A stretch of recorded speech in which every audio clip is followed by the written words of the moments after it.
Deine schönen Worte hätte du sagen möchtest zu mir.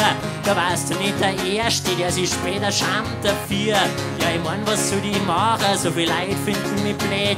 Manche sagen, ich bin ein Arschloch, andere mengen mich einfach nicht. Man kann nicht Herr Christoph, in ein paar Sätzen charakterisieren.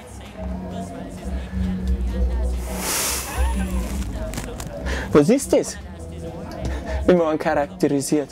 Ich kann jetzt eine Zeichnung machen. Wie der. Dann ist er da. Schulter, zack, Arm, erster Arm, zack, Schulter, zweiter Arm, zack. Das ist der Wahre.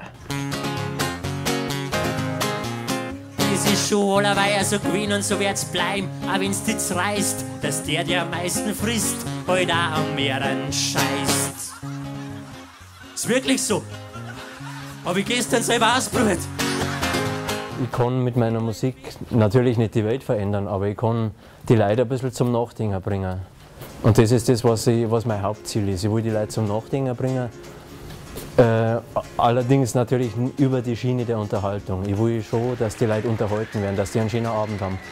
Und quasi der Hintergedanke ist, dass die über das ein oder andere Thema vielleicht auch noch nachdenken und vielleicht auch eine festgefahrene Meinung mal ändern. Das war das, was ich gerne erreichen darf.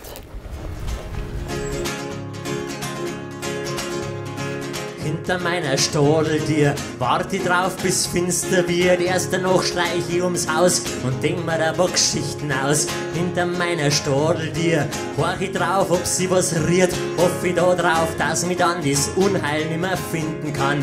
Hinter meiner Stadeltür. Seine ganzen Songs und sein ganzer Auftritt ist einfach gut, weil er dermaßen authentisch ist und dass er auch nicht scheißt und er macht seine Zeige und da kann ich sagen, Hut ab. Und da muss man viele finden, das ein Leben lang nicht die Musik spielen und Liederl machen. Und er hat das gefunden und das gefällt mir einfach. In meiner Stadeltür warn ich und krieg nichts dafür, dass ich oft eine Geschichte erfind, die euch nur zum Lachen bringt. Jeder Mensch muss nachdenken, jeder Mensch muss sich nicht auf das verlassen, was die Regierung behauptet oder was die Medien behaupten, sondern jeder muss auch für sich nachdenken und entscheiden, ob das denn wirklich so ist, wie es immer prophezeit wird oder was immer vorgegeben wird.